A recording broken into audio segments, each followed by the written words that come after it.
तो भारत और कनाडा के रिश्तों में बढ़ती तल्खियों के बीच खबर कनाडा से ऐसी आई जिससे ट्रूडो की मुसीबत बढ़ सकती है। शायद ही कोई मंच होता है जहां भारत की बात हो और ट्रूडो भारत के खिलाफ मुहिम न छेड़ते हों।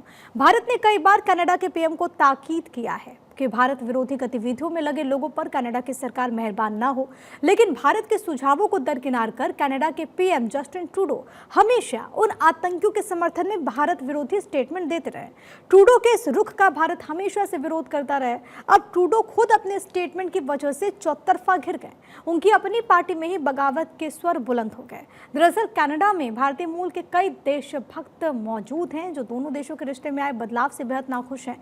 यही वजह है कि ट्रूडो के भारत विरोधी रुख को लेकर उनके अपने ही सांसदों ने विरोध शुरू कर दिया।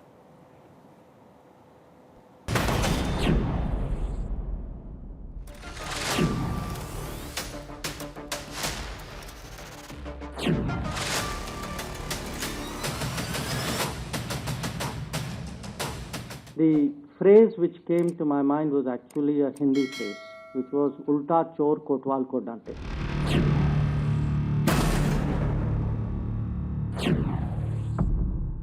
On any evidence or any concerns they have around terrorism or incitement to hate or anything that is patently unacceptable in Canada.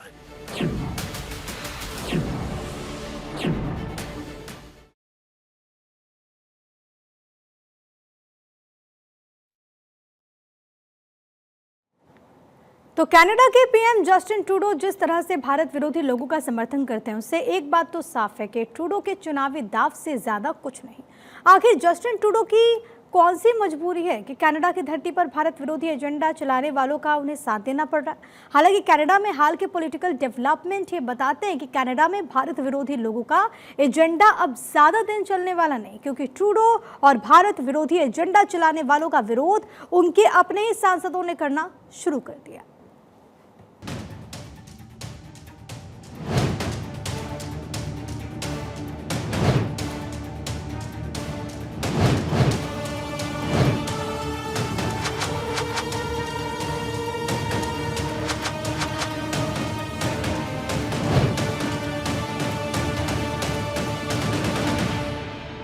Canada Bharat के बिगड़ते संबंधों के बीच ट्रूडो का विरोध उनकी धरती पर ही शुरू हो गया है। एक तरफ ट्रूडो भारत के खिलाफ जहर उगलते रहते हैं, दूसरी तरफ ट्रूडो की पार्टी के ही नेताओं ने ट्रूडो का विरोध शुरू कर दिया है। उनकी पार्टी के 20 नेताओं ने सीक्रेट मीटिंग कर साफ मैसेज दे दिया है कि ट्रूडो को वो अगला प्रधानमंत्री नहीं देखना चाहते। ये भी हो सकता है कि ट्रूडो का तख्ता पलट हो जाए। हम ऐसा क्यों कह रहे हैं, इसका अंदाजा आपको कनाडा के सांसद चंद्रा आर्य को सुनेंगे तो साफ हो जाएगा, जो ट्रूडो की पार्टी से ही हैं और भारत कनाडा के बीच बिगड़ते रिश्ते को लेकर अपनी चिंता जाहिर कर रहे हैं। Namaste. I have heard concerns from Hindus across Canada regarding recent developments. As a Hindu member of Parliament, I too have experienced these concerns firsthand.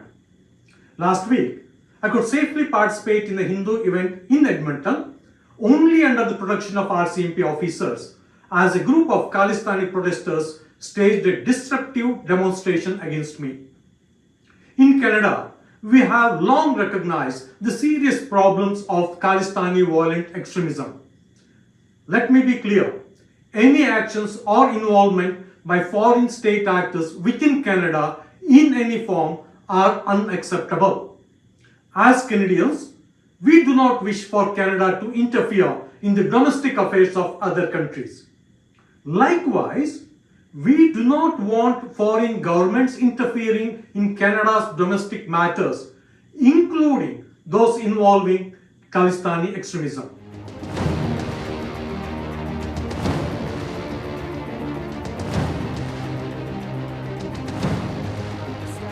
दरअसल जस्टिन ट्रूडो अपने ही स्टेटमेंट में घिरते नजर आ रहे हैं। एक तरफ वो सार्वजनिक मंचों और प्रेस कॉन्फ्रेंस के जरिए भारत के दुश्मनों के साथ खड़े दिखाई दे रहे हैं, दूसरी तरफ खुद ही कबूल कर रहे हैं कि उन्होंने भारत को निज्जर हत्याकांड को लेकर कोई ठोस सबूत नहीं दिया है। ट्रूडो ने एक स्टेटमेंट में कहा है कि निज्जर मामले में भारत को सबूत नहीं दिए हैं, कनाडा ने भारत के साथ कोई सबूत साझा नहीं किए, आरोप लगाने से पहले भारत को सबूत नहीं दिए, कनाडा ने सिर्फ खुफिया जानकारी साझा की थी।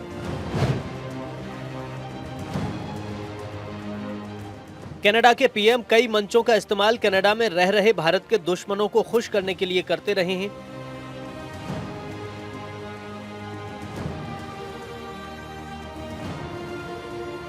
दरअसल कनाडा में होने वाले इलेक्शन को लेकर उनकी सारी चिंताएं हैं। उन्हें लगता है कि वो अगला चुनाव नहीं जीत पाएंगे, इसलिए कई मौकों पर कनाडा में रहने वाले भारतीय मूल के लोगों को खुश करने के लिए इस तरह के बयान से परहेज नहीं कर रहे। ट्रूडो की पोल तब भी खुल गई जब खालिस्तानी आतंकी पन्नू ने एक टीवी इंटरव्यू में कबूल किया कि उसने ही पीएम ट्रूडो को सबूत दिए। एक चैनल को दिए इंटरव्यू में पन्नू ने कबूल किया, उसने कहा कि मेरी जानकारी पर ट्रूडो ने कार्रवाई की, कनाडा सरकार को हमने भारत के खिलाफ सबूत दिए। आतंकी के इस स्टेटमेंट से साफ है कि कनाडा के पीएम एक आतंकी के आरोपों के बल पर भारत के खिलाफ जहर उगल रहे हैं। उनके पास भारत के खिलाफ निज्जर हत्याकांड में कोई ठोस सबूत नहीं है। समय समय पर भारत भी कनाडा से कहता रहा है। जाहिर है इस इंटरव्यू से साफ हो गया कि किस तरह कनाडा में बैठे भारत के दुश्मन दोनों देशों के संबंधों को खराब करने पर आमादा हैं। उधर ट्रूडो अपनों से ही घिरते नजर आ रहे हैं। लिबरल पार्टी के सांसद सीन केसी ने ट्रूडो का इस्तीफा मांगा है। ट्रूडो विदेशी मामलों से निपटने में नाकाम रहे हैं। सीन केसी ने कहा कि भारत के साथ दुश्मनी वाला माहौल इसी का नतीजा है। यह कनाडा के बहुत से लोगों के लिए चिंता का विषय बन गया है।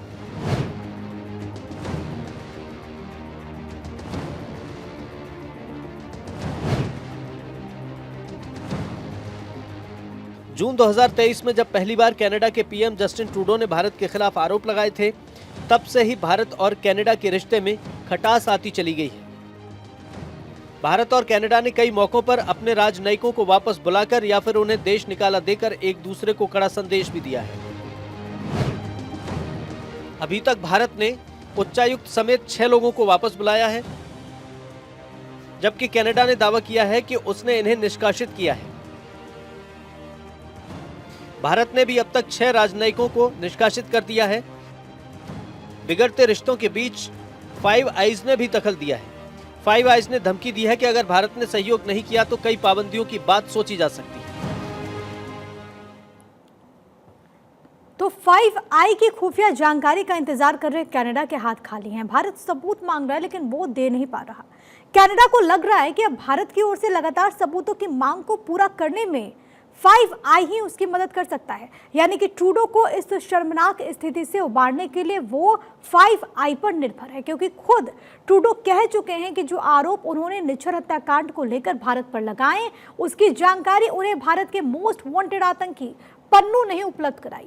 पन्नू ने भी टीवी इंटरव्यू में कबूला कि जो आरोप ट्रूडो ने लगाए उसकी जानकारी उसने ही मुहैया कराई थी। लेकिन सवाल ये कि आखिर एक भारत विरोधी मानसिकता वाले शख्स की बातों को कनाडा के जिम्मेदार प्रधानमंत्री ने सच कैसे मान लिया।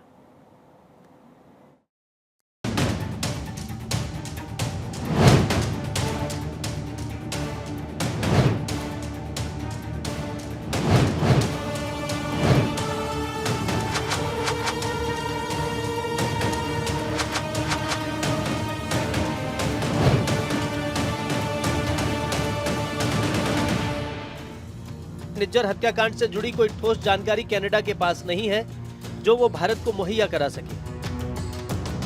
वो एक भारत विरोधी आतंकी पन्नू के कहने पर भारत पर आरोप लगा रहा है। इसलिए अब वो दुनिया के ताकतवर देशों के इंटेलिजेंस का इंतजार कर रहा है, जो शायद ही उन्हें कोई खुफिया इनपुट दिला सके, क्योंकि इस मामले में भारत ने साफ कहा है कि कनाडा के आरोप बेबुनियाद हैं। आपको सुनाते हैं एक टीवी चैनल पर कनाडा की यूएस में राजदूत ने भारत को लेकर क्या कहा। Working with India, this is something that we would really like to do.